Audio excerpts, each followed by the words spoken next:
Hallelujah. Good morning po sa ating lahat. God is so good. Really good. Amen? Kasi dito na naman tayo. Every day is a new day that God has prepared for us for a new blessing, a new strength, a new provision, and always protection to those who faithfully serve Him. This morning, I'm just going to share to you what God has imparted in my heart. And I want to encourage you that when you go home, I want you to read Malachi, the last book of the Bible, Malachi. But my text today is in Malachi chapter 3. Malachi has only 4 verses. So hindi kayo mahirapan magbasa. You can do it in half day or 2 hours, or you can finish it. It will not take all your time. And read Jeremiah 8, yun ang supporting verses ko ngayon. Jeremiah chapter 8. The title of the message that God has given me today is in the book of Malachi chapter 3, 13 to 18. The title is Book of Remembrance of God, Promises to the Godly. Alam natin, in Revelation, it is written that a new name, there is a book for all of us. Kaya, Revelation says that there's a new name written down in glory. So, each one who received the Lord Jesus Christ as their personal Savior, and who walk with Him daily, faithfully, without any pretense and hypocrisy, their name is written in the book of life. Mayroon tayong bagong pangalan. At kung tinawag ang pangalan natin, tayo lang ang nakakaalam. And that will be in the time that God is going to reward us. There are 2 books where your name is written, that is the crown of life, life everlasting. And also the book of the crown of glory, that is the rewarding. So wag niyong iisipin na it is useless to serve God. Oh, I tell you, let's dig it deeper what God has for us. And then there is also the book of remembrance. That is in Malachi. Mamadang, if God is God, why do He need all those books? He did it for us. Para walang magreklamo dahil ang tao reklamador. Amen? Walang reklamador talagang tao. Come on, guys. I accept it. Pero thank God na pag nagranting ako, nagreklamo, na-check ako, fact check. Kung may fact check ang Facebook, may fact check din tayo. That is the Holy Spirit. Sabi ko, Lord, I'm sorry. The song that we sing this morning is always should be our prayer. It's moment. Heal my heart and make me clean. Hindi po natin magagawa ang lahat ng bagay na ito without the help of the Lord and without the help and conviction and guidance of the Holy Spirit.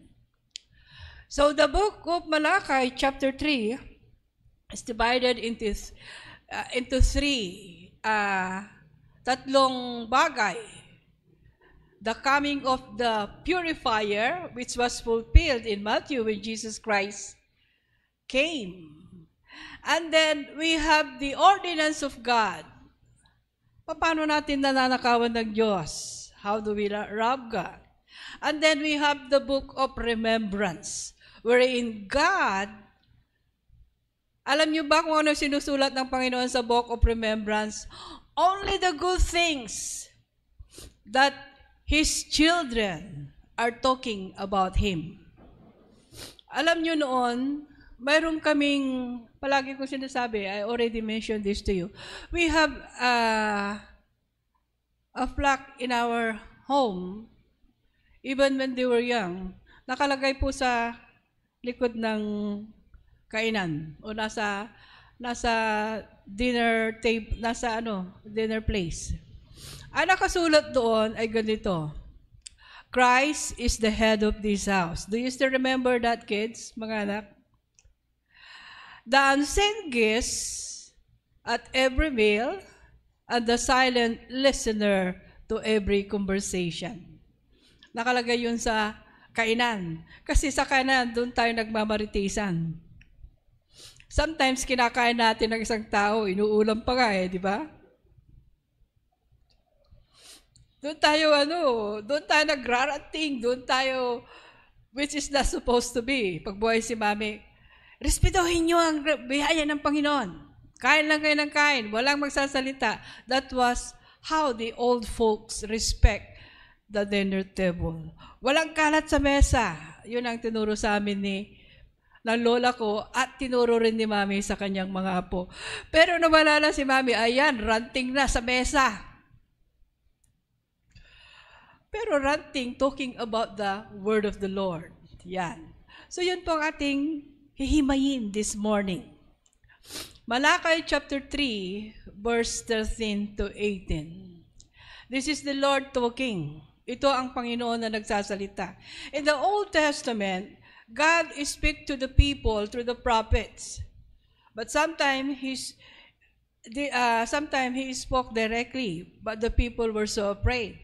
So God spoke through the prophet in the Old Testament.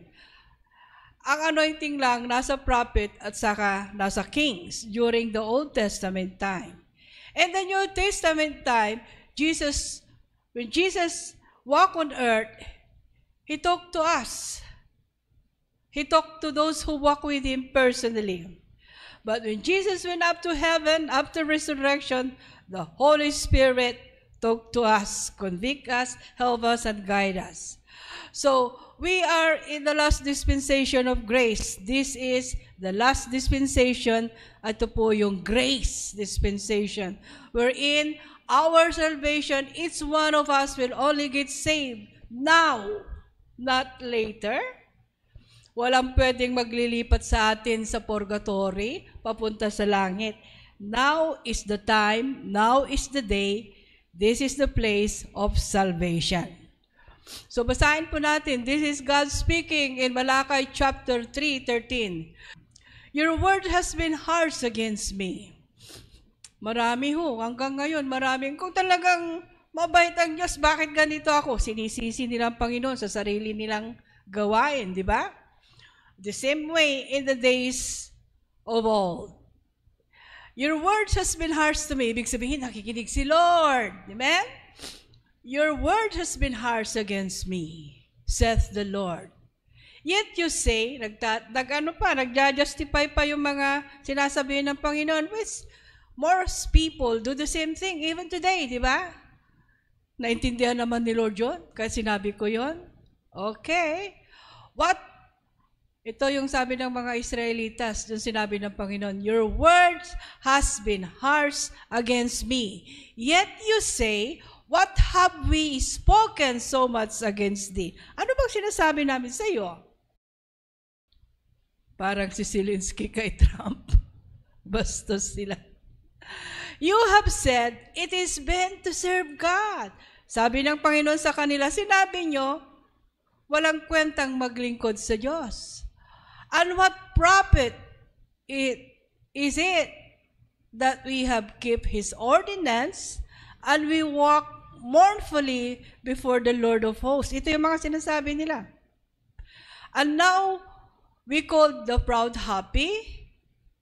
They that work wickedness are set up. They that have tempt God are delivered. Bakit yung mayaman?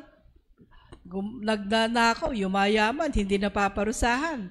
Those are the justification words that they are telling to the Lord. So what's the difference? Okay, may natin. Sabi sa Tagalog, masakit ang sinabi nyo tungkol sa akin, sabi ni Yahweh. Ngunit, ang tanong nyo, ano ba ang sinabi namin laban sa iyo? Yung mga iba, nagtatanggol pa, nagsisinungaling. Sabi ninyo, walang saysay ang maglingkod sa Diyos. Ano ba ang mapapala natin sa pagsunod sa kanyang mga utos O sa papapakita natin sa kay Yahweh na nagsisisi tayo sa nagawa nating kasalanan. Hindi ba't kung sino ang palalo ay siya pang pinagpapala? Nasasabi niyo ba yon? It's true, di ba? Yun ang nakikita ng mga Israelita. So it's not new. What we are seeing today is what have happened even in the Old Testament. Hindi lamang nananagana ang masama, kundi sinusubok pa nila ang Diyos sa paggawa nila ng kasamaan. Ngunit, hindi sila pinaparusahan. Hindi lamang nananagana. O sino ang nakaka-obserba ng ganun? Sa politiko, ang politiko po, ang magnanakaw muna bago tatakbo pag nasa kote, di ba? Pero ang mga politiko, tatakbo muna bago magnanakaw, di ba? At nakita natin yon. It's been going on. If you are active in the social media, makikita nyo ang balita. Di ba? But you see, there is always a day of reckoning. Verse 16. Dalawang tao, God noticed two kinds of believers o people. Hindi ko sasabihin believers. God noticed two kinds of people in this scenario. Isang naniniwala, isang may takot sa Diyos, at isang walang takot sa Diyos. Tingnan natin kung ano ang ugali ng may takot sa Diyos. And search your heart if you have this kind, kung mayroon kayo ng ganitong takot sa Kanya. Kasi, ang nakasulat lang sa Book of Remembrance ng Panginoon ay yung may takot sa Kanya. Then, sabi dito sa verse 16, Then they that fear the Lord spoke often one another, and the Lord hearkened and heard it.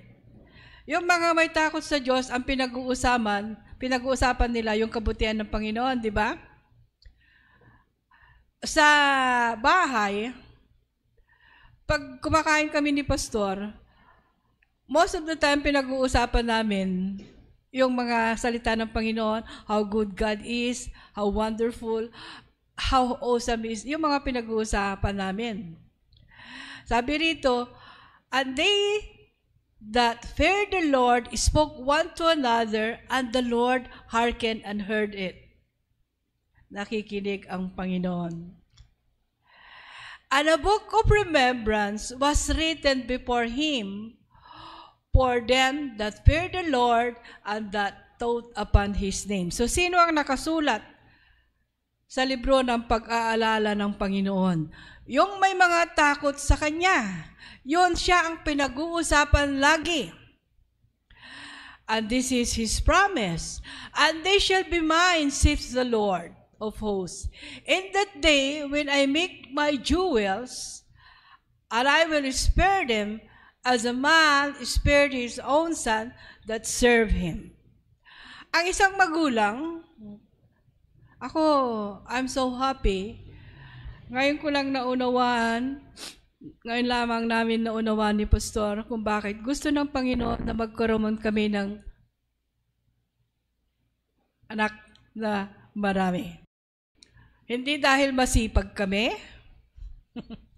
kundi dahil pinagpala ng Panginoon ang bawat isa sa amin, ang sinapupunan na binigay niya sa akin, ay pinagpala niya kaming dalawa.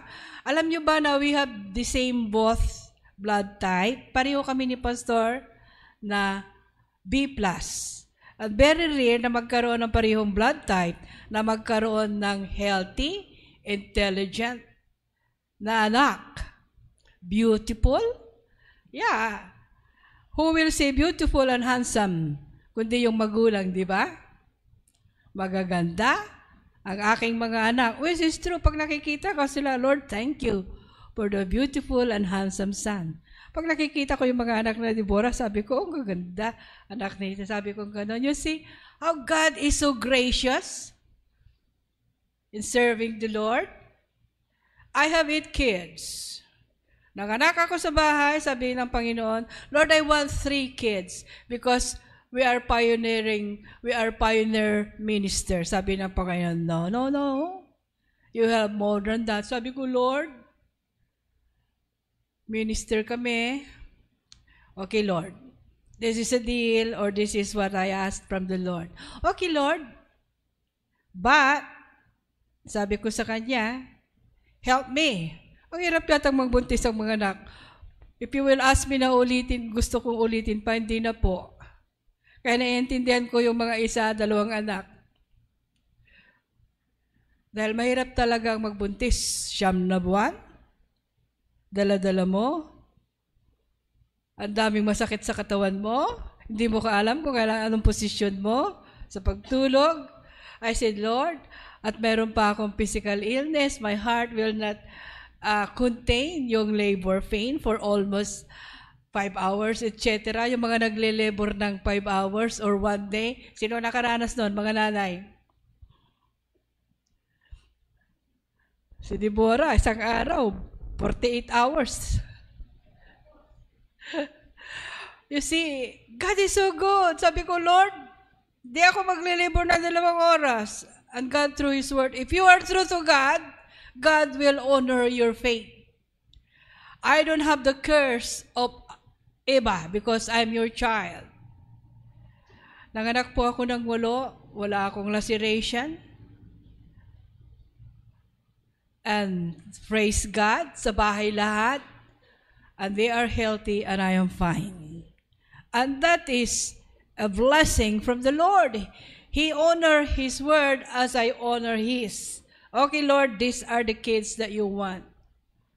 In you can raise kids that will love me, and I did. Pastor and I did what God has told us to do.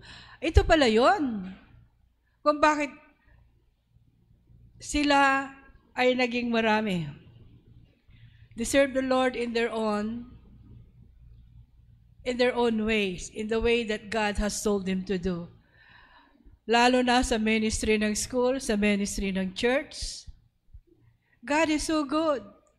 Ngayon, pwede na akong mag-retire. Retire lang sa pulpito, retire lang sa music, retire lang sa mga gawain na iba, pero hindi ako nagre-retire sa kusina. That's where I love to stay with.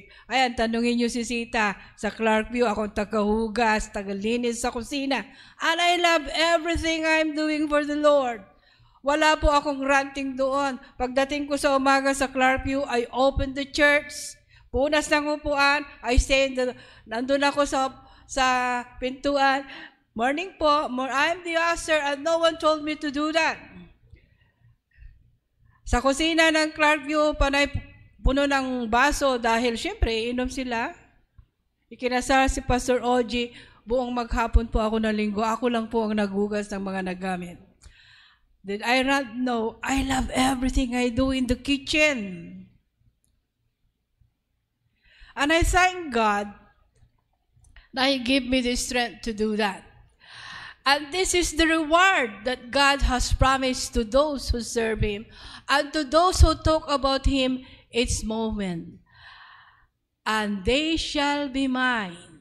As their name is written in the book of remembrance, keep in mind, those who talk about Him are only those that are written in the book of His remembrance. Pag hindi nyo pinapag-usapan ng Panginoon, wala kayong ginagawa kundi nagmamarites, iba ang listahan nyo. Meron kayong ibang listahan. Kasi sa rewarding nakasulat doon yung book of remembrance. If God is God, why do we need a book? Kasi reklamador tayo. Papakita niya sa atin, this was your life. Wala tayong kawala during the time that we will give account to what we have done here on earth. Ang sabi niya rito, I will make them my jewel.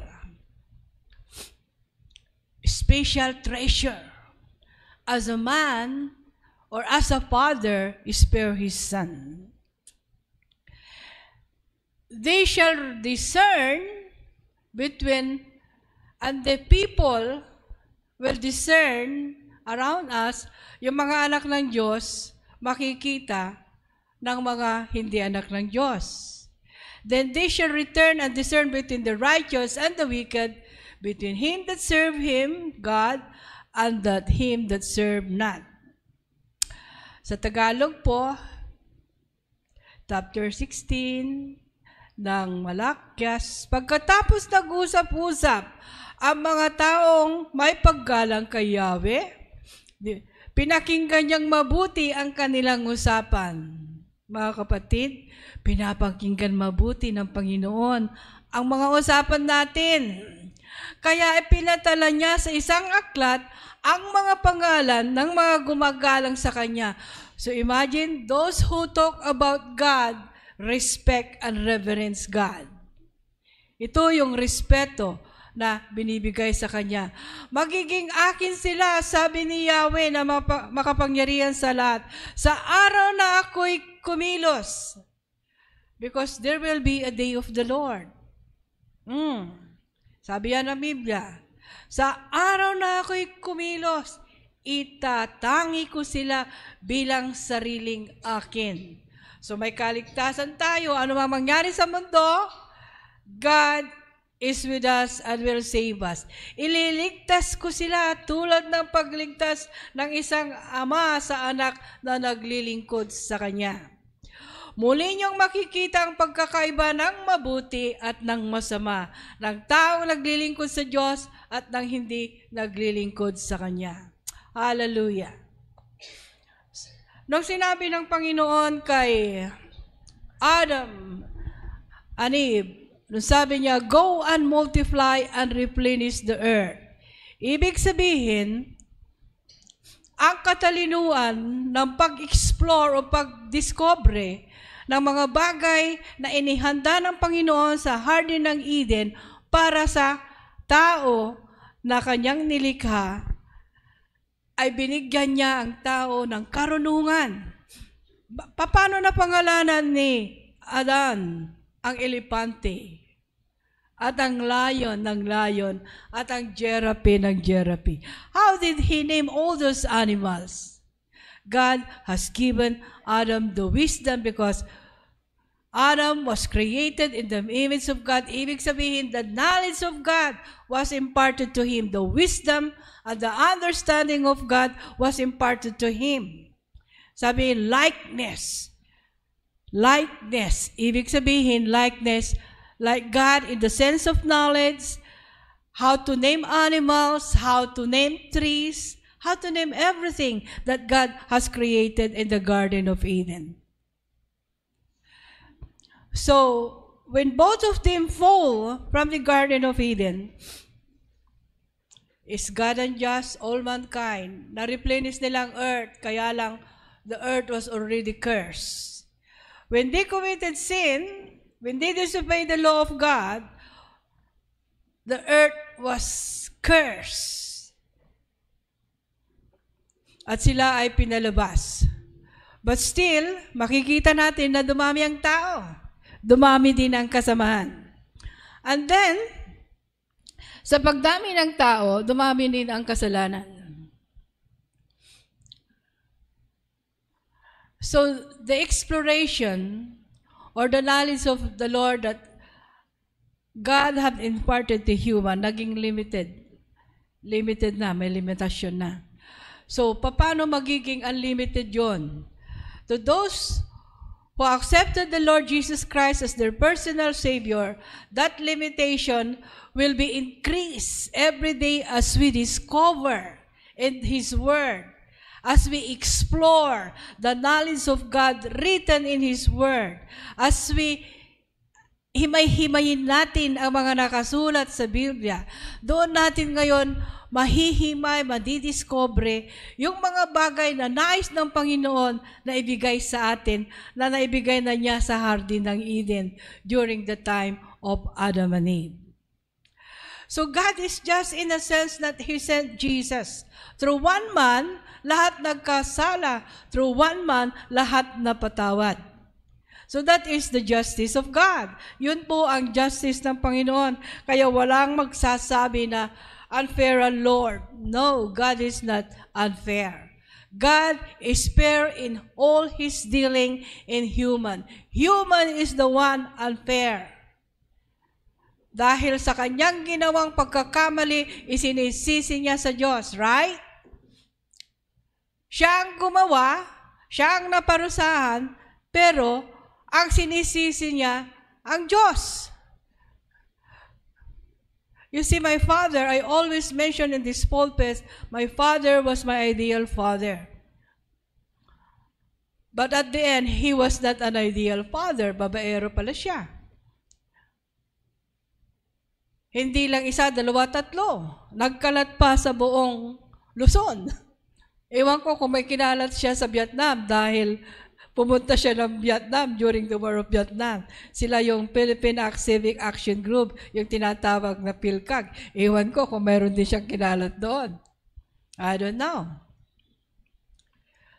So, because my father had that kind of curse in his life, paano na ako? But when I received Jesus Christ as my personal Lord and Savior, I cut the curse.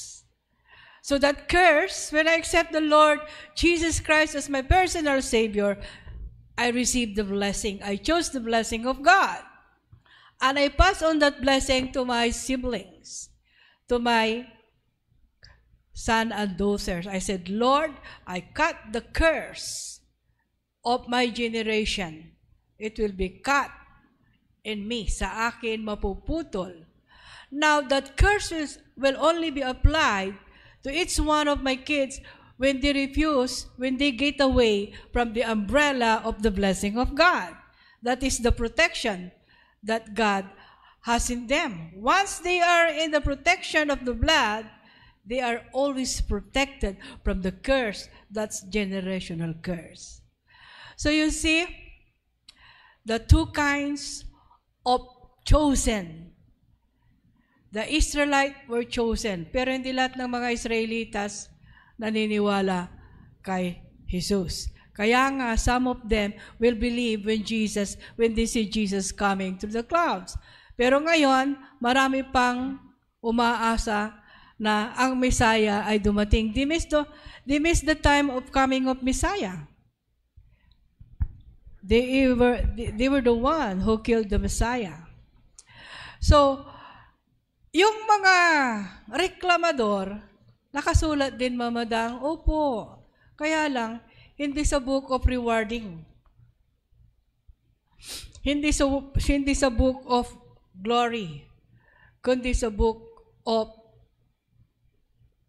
eternal damnation. Those that, you see, mayroon tayong tinatawag na, may mga Kristiyano, sabi ng, pagbasahin nyo ang Jeremiah, o sa last chapter dito, sa last verse ng Malakay, sabi ng Panginoon, ang mga ibon, alam nyo, ang ganda po mag-explore sa internet, sa mga exploring, yung hindi nyo ma-explore o hindi nyo maintindihan, pwede nyong i-google.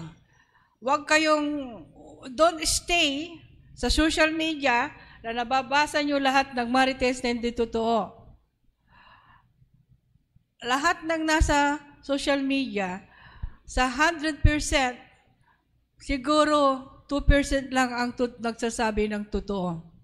You choose those platform that truly give you the true information. Hindi yung marites na information. Hindi yung na-edit na information. But if you really want to discover the goodness of God, i-google nyo, paano ba ganito lumakad, Panginoon? I-google nyo, sasabihin niya yung verse, i-expound the verse. Sabi ng Panginoon, sa Jeremiah 8, basahin nyo ang buong Jeremiah 8, chapter 8. Dito nangusap din ng Panginoon. I will read to you this is my supporting verse. How God showed serious respect to them with much honor and favor intended sa mga nagsasaliksik sa Kanya. He also took notice of their deeply sincere discourses and was graciously present at their conferences. Gaya ngayon, God is in the middle of us. The Bible says, where two or three are gathered together in my name, there I am in the midst of them. Kaya pag hindi kayo nakikinig, you cannot receive what God has for you. Because I tell you, God is in the midst of us today. So, listen to what he says. The Lord hearkened, Jeremiah 8:6-7. The Lord hearkened and heard it, and it was pleased. He was well pleased with it. The Lord hearkened to the discourse of his chosen people. Those who took favor with him. I have listened and heard it, but they have spoken what is not right. Ito yung mga nag-uusap, nagkumpol-kumpol, na ang pinag-uusapan yung ibang tao. No man repented of his wickedness. Kinakain nila, inuulam nila ang kanilang kapitbahay sa paninira at pakikialam sa kanyang personal na buhay. Uy, alam mo ba si ganyan? Uy, alam mo ba si ganito? Ganito raw, ganyan daw. Nakikinig ang Panginoon. At sabi ng Panginoon, dito mo makikita ang sa akin at ang hindi sa akin. Mabuti pa, sabi niya, ang mga ibon. Ang mga ibon, alam nila kung kailan lilipat ng tirahan dahil sa pagbabago ng panahon. Sabi ng Panginoon, kahit na sa verse 7, even the stork in the sky knows her season of migration. Alam niyo ba na may migration ang mga ibon? The turtle dove, the swallows, and the crane observe the time of their return, but my people do not know how to observe and return to me. Alam niyo po, marami pong alam natin, paano na kaya mangyayari sa mga backsliders? Sana bumalik sila sa Panginoon dahil mas matindi po ang kanilang kaparusahan kaysa mga hindi nakakakilala. Pag nakilala mo ang Panginoon at tumalikod ka, higit ang iyong kaparusahan. Kasi nakakilala ka eh. You know the truth. But you stay away from the truth. Sabi ng Panginoon, mabuti pa ang mga ibon. Alam nila ang panahon ng kanilang paglikas at paglipat sa ibang lugar dahil sa pagbabago ng panahon. At alam nilang bumalik sa kanilang pinanggalingan. You know, the birds has seasons of migration. Alam niyo ba yon? So, tignan natin nga kung sino ang, alam niyo yung tagak? You know the bird stork, yung may daladalang baby. Tagak pala yun.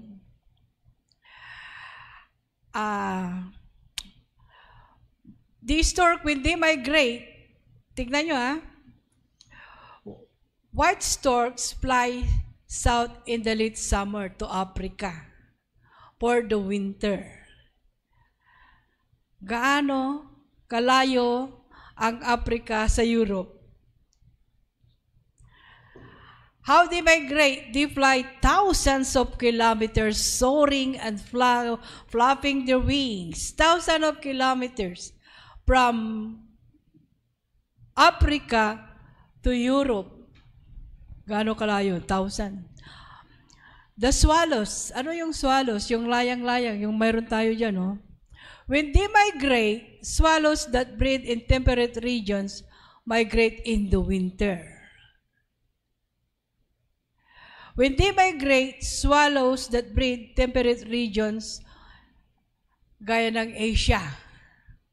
How they migrate? They travel from East Africa to Spain, then to France, and finally to Great Britain.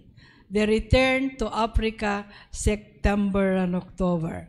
The bird knows how to return where they have came from after their migration.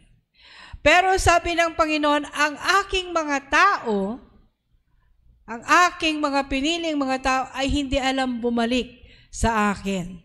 What a harsh word, di ba? Well, yung turtle dove, how do they migrate? Turtle dove use stopover sites during their migration in autumn and spring. And the crane, ano ba yung crane sa Tagalog? Yung crane, alam nyo ba na this crane lives 1,000 years. Yung mahabang ulo, ang buhay nila ay 1,000 taon. And they migrate spring for 60 days. They traveled. At alam nilang bumalik kung saan sila nanggaling. Kaya sabi ng Panginoon, ang mga ibon, alam nilang bumalik sa kanilang pinanggalingan. Pero ang aking mga tao ay hindi alam bumalik sa akin.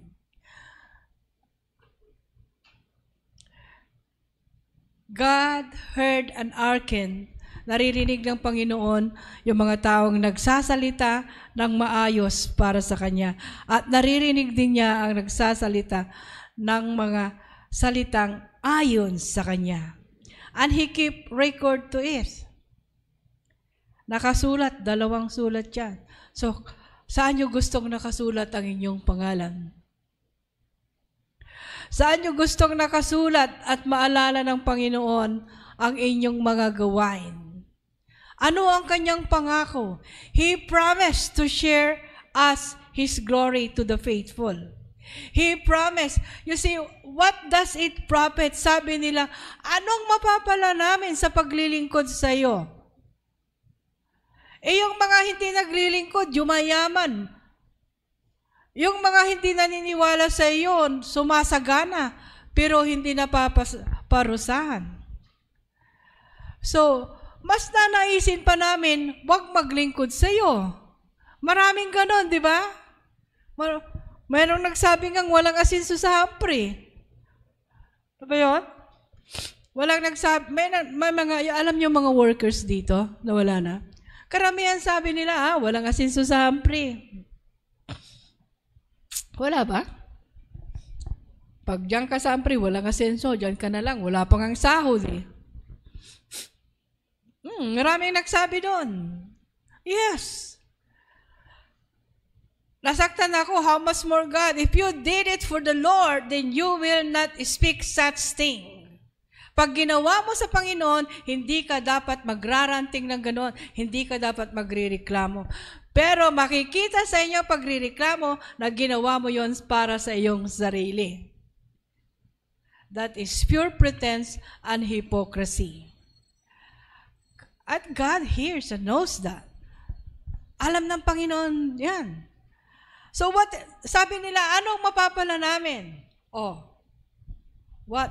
Sabi ng Biblia, ano ang mapapala ng isang tao na mawawala niya ang kanya, he will get the whole world but lose his own soul. Bakit? We will only live in this earth 100 years. Blessed ka na pag nag-100 years ka, di ba? Very few reach 100 years. After, mayroon pang ang below 30, namamatay na, di ba? Thank the Lord, I'm 73, I'm still alive. Yung tuhod ko lang ang problema ko. But I'm healthy. Every single cell in my body is healthy. I declare that in Jesus' name. Hallelujah. What shall profit a man if he gain the whole world and lose his own soul for eternity damnation?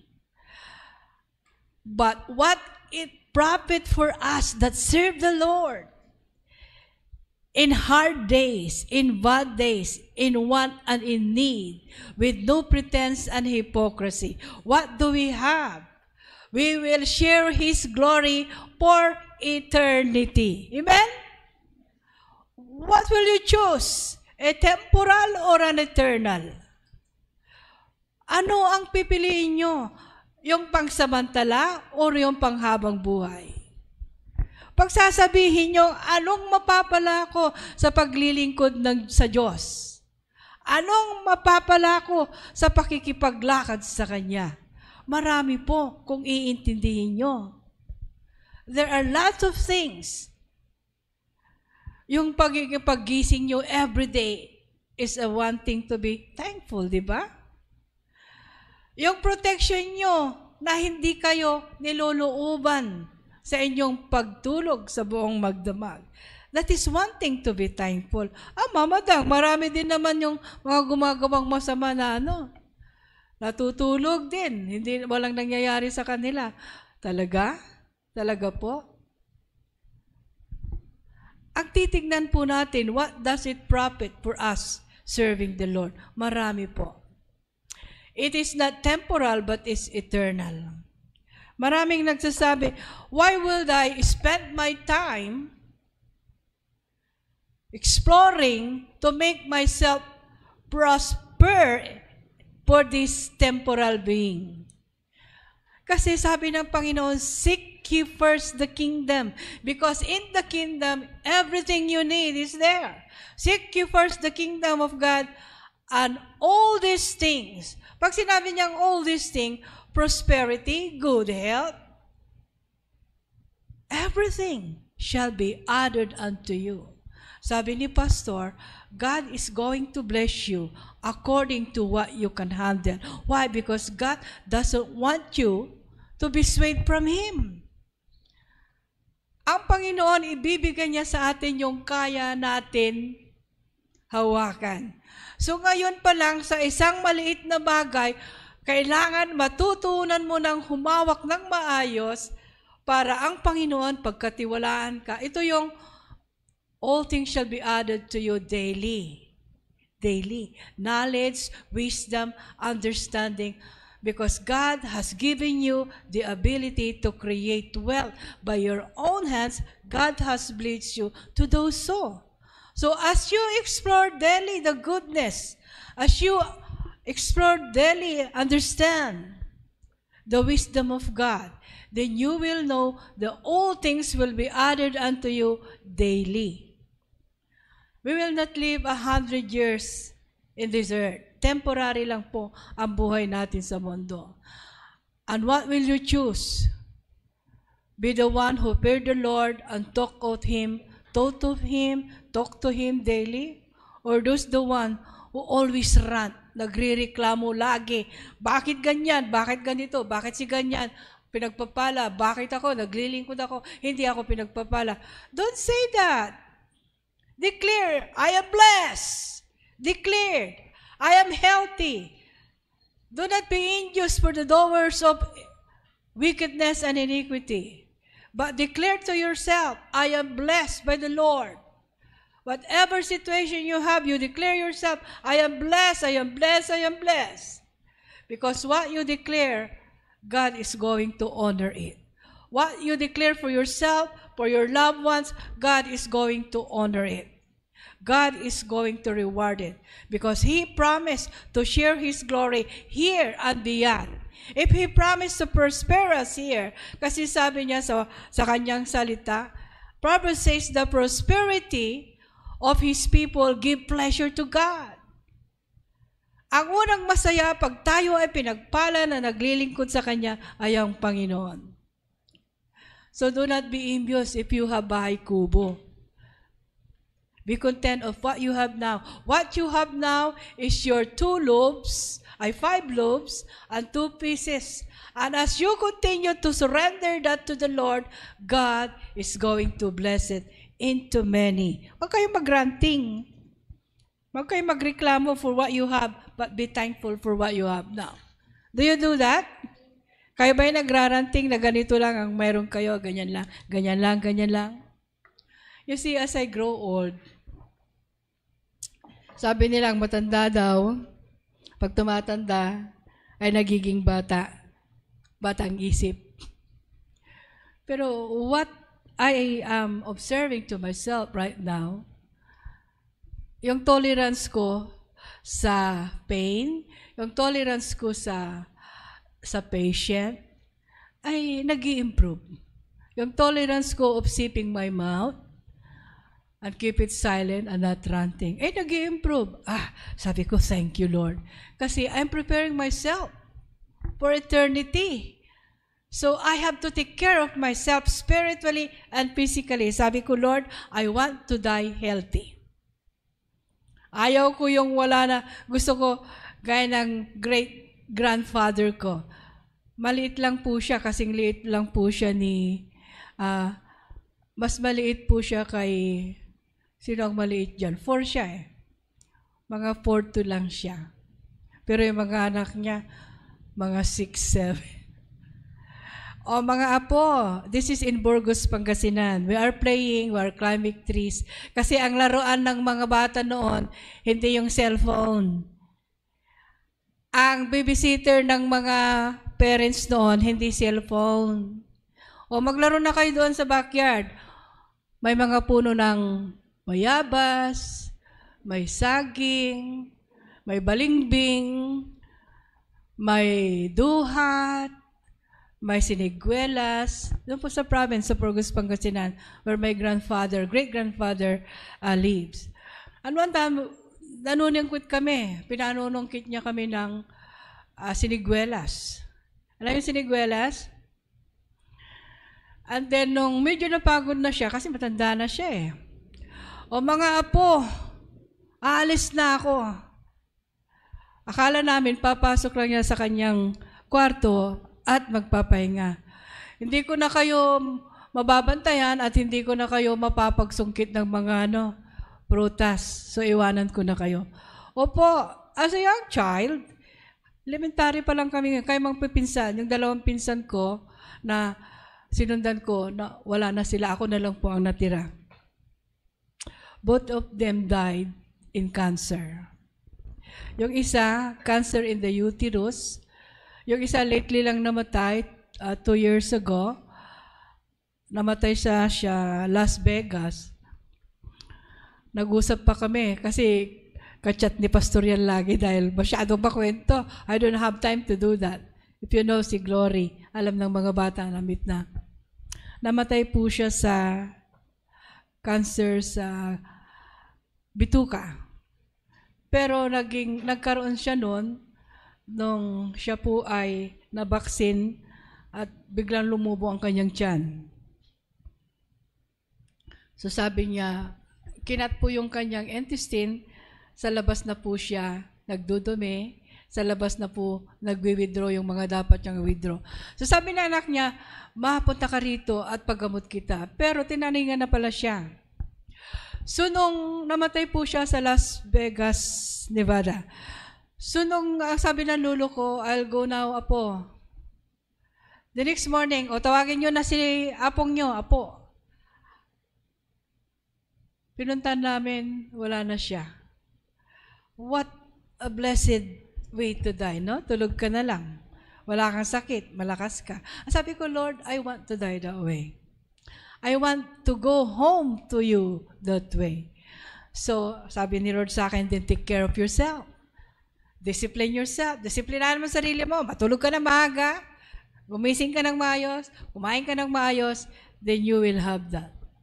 Sometimes, when we have things in our body that does not, we feel na hindi healthy.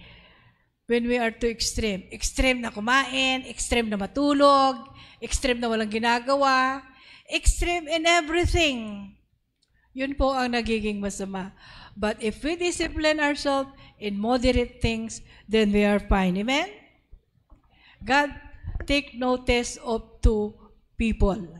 Those who fear Him, and those who love Him, and those who do not mind the way of the Lord. So saan nyo gustong maitala yung sa Book of Remembrance o sa Book of Damnation? I'd rather have my name, my activities, and the word that I've spoken, and everything I do written in the Book of Remembrance. Why? So that I will gain the promises of the Lord. Did we learn something today? Hallelujah. Shall we all stand up? Thank you, Lord, for your word.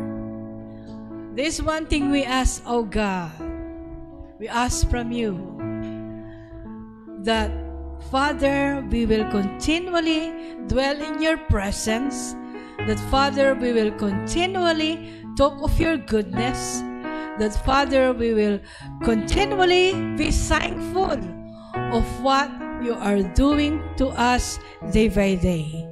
So Lord, let your word be instilled in our hearts. Huwag mo lalagyan, Panginoon, ng butas ang aming mga puso na pwedeng lumabas, Panginoon, ang aming mga napakinggang ngayong umaga. Kundi allow your Holy Spirit to water that seed of your word, that it may grow and bear fruit, Lord, for your own glory, honor, and praise. This we ask in the mighty name of Jesus. Amen. Hallelujah.